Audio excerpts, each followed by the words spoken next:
Hello, good people of YouTube. Mountbatten here. And today we've got a couple of big buff announcements from the development blog.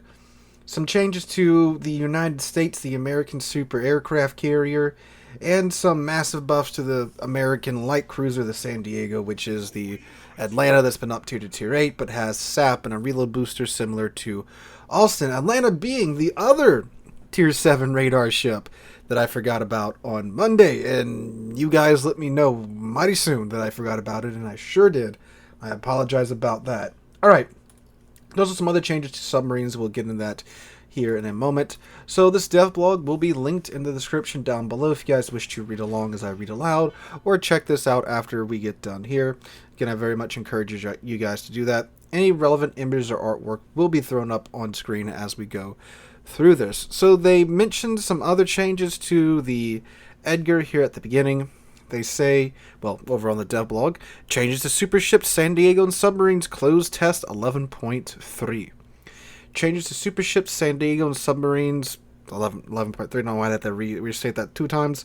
But anyway, we adjust the parameters of some ships based on testing results. The changes will be applied to Edgar, the United States, San Diego, Salmon, and Palau. So, starting off with the Edgar, British supercruiser Edgar.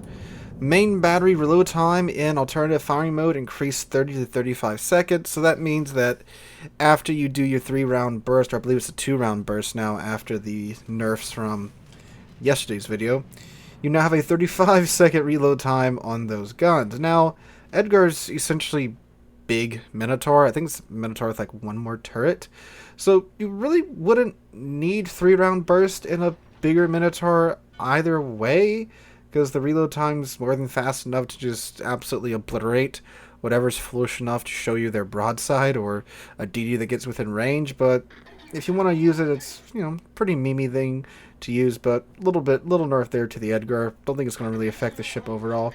Granted, I haven't played the ship yet, so can't really speak too much about how it performs one way or the other. But I have played this next one, American Super Carrier, United States.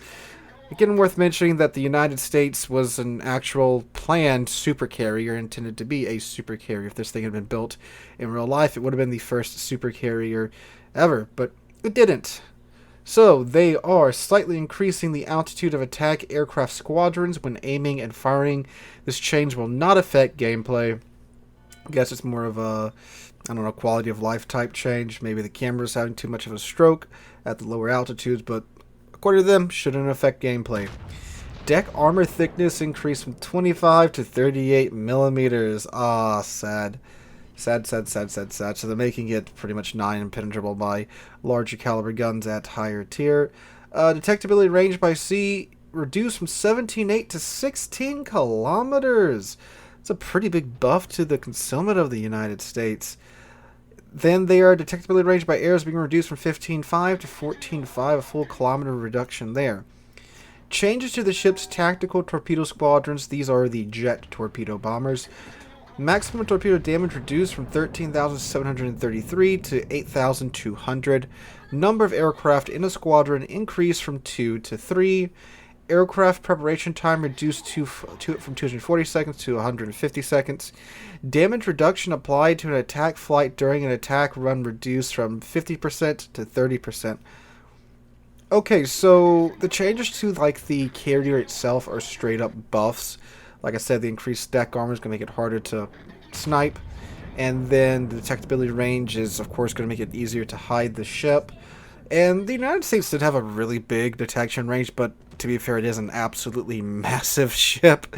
So it should, I don't think, you know, this big of a change, almost a 2-kilometer reduction in its concealment was really needed per se. I mean, it's a big ship, yes, but I mean, CVs are hardly ever at the front line, and the planes on the United States, especially the jet ones, are certainly fast enough to keep your cycle rate up.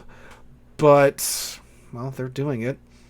Now, the changes to the jet torpedo bombers. So they've almost, not quite half the damage each torpedo does, but they've given you another plane in the squadron, because right now with the United States, there's 2 planes in the squadron. They come in very fast, drop their torpedoes on you, and both torpedoes will do probably around 25,000 damage if they connect. Granted, with your torpedo belt reducing that damage, of course. But changing it to 3 planes, and they've also reduced the amount, increased the amount of damage that they're going to take during an attacking flight by 20%. Now, from my experience fighting these aircrafts, they're jets. They come in so fast, you don't really have a chance to shoot one down unless you're absolutely just balled up in an absolute AA ball.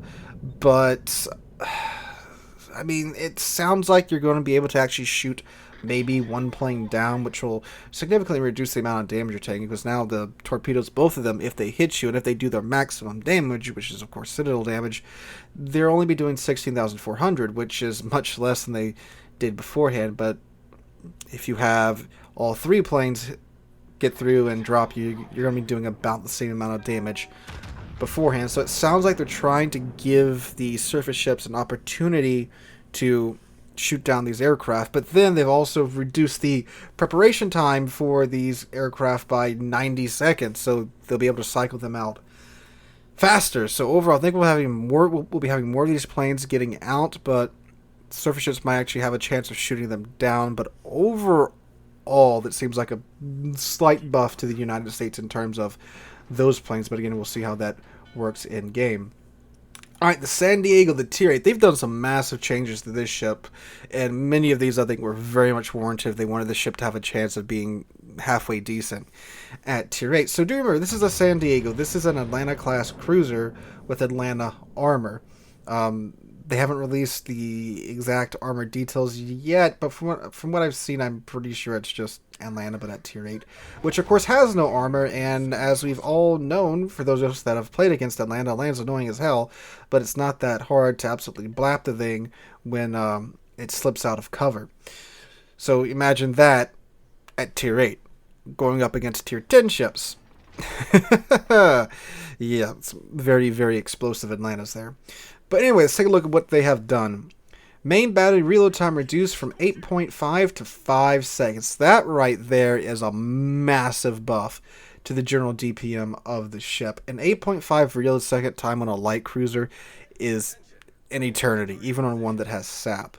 Now, they did nerf the SAP shells. Instead of doing 2,700 maximum damage, they reduced to 2,400. Then they replaced the HE shells with AP shells. So the AP shells now do a maximum damage of 2,100, and they come out the tubes at 792 meters a second. So they reduced the reload time and took away the HE. So that means that your SAP's going to be much more effective in the, just general engagement, and not when you have your booster going. So that means as you're playing the ship most of the time, you're going to be able to put a lot more SAP shells down range and do a lot more damage with the SAP. But now with the HE being gone, that means when ships go bow into you, you're just going to be bouncing or shattering SAP shells, after you saturate their superstructure so much, farming that. And that's what I was talking about with the 4th Sherman. That's the only time you really want to switch over to HE in my 4th Sherman review. Other than that, you want to keep the SAP loaded. But when they do go bow or stern in, you're just shattering shells left, right, and center once you get done with the superstructure. So, overall, big buff to the ship there, I do believe. Again, removing the HE shells is probably the proper thing to do. It does put it more in line with the Austin. They've also changed the main battery reload booster too. There's now a limited number of charges. You only get 2 charges. The cooldown time was increased from 145 seconds to 180 seconds. And the action time was reduced from 25 seconds to 15 seconds. So they nerfed that a bit there. And we still don't know, at least to my knowledge, which reload booster this is. Is this the 70% reload booster of the Austin, or is this the normal 50% reload booster? We don't know that. I would assume now, since they cut it down to 5 seconds, is probably the normal one, because a 70% reload booster on a 5-second reload time is well under a second, which would be mental. So I'm willing to bet it's the 50% reload booster. They've also changed the DFAA consumable. The bonus was increased from 50% to 100% in the amount of damage being done. The cooldown time was reduced from 80 to 60. The action time was also reduced from 80 to 30. So you're doubling the amount of damage it does, but it's running for 10 seconds shorter. Pretty sure they had to do that to cope with Tier 10 aircraft. And then here is by far the biggest and most needed buff to the ship. Added the Repair Party Consumable. With the following characteristics, it's active for 28 seconds, cooldowns in 80 seconds. You get 3 charges base. It heals 139 damage per second, and it does 50% Citadel damage recovery. This is something that this ship desperately needed, being an Atlanta at Tier 8. Atlanta can kind of do well in Tier 7 just by staying in cover, using your great catapults to lob HE over an island and farm that way. But at Tier 10, I mean, there's CVs, the submarines now too, and then just the much larger, much more accurate battleship guns at Tier 10. This San Diego stood no chance in my mind at Tier 8 without some type of heal. So that's a big buff that it really needed in my mind. And overall, the changes to San Diego are great. I think it's doing a much better job of making it more like a mini Austin, and it's just going to be so much more better to play with that heal if they keep it on it until release. So good changes to the Austin, to the San Diego in my mind.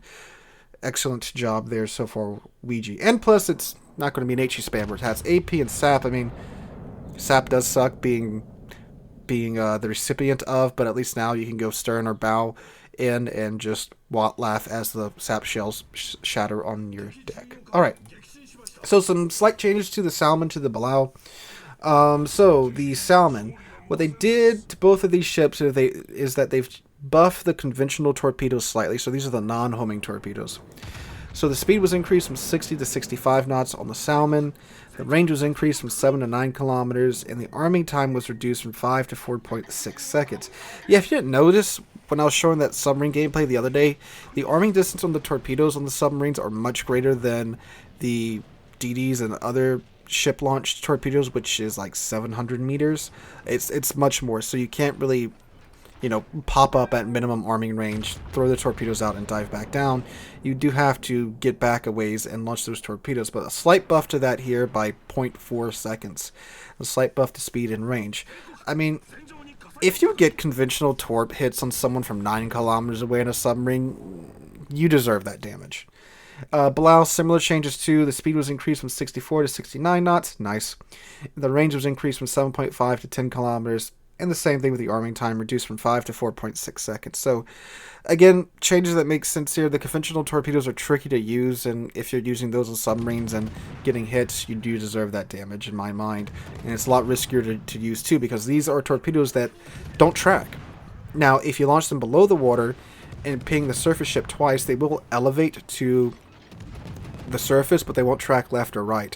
Even then, it takes almost the entire range for those torpedoes to elevate to the height of the ship. It's not like you can launch it from 2 kilometers away and the torpedoes are going to basically become ICBMs and go straight up and hit the ship. That's not how it works.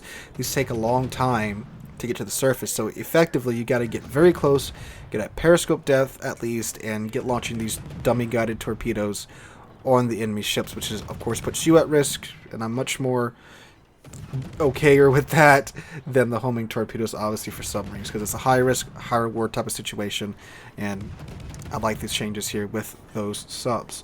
So guys, that's it for this dev blog. Let me know what you guys think about these changes in the comments down below.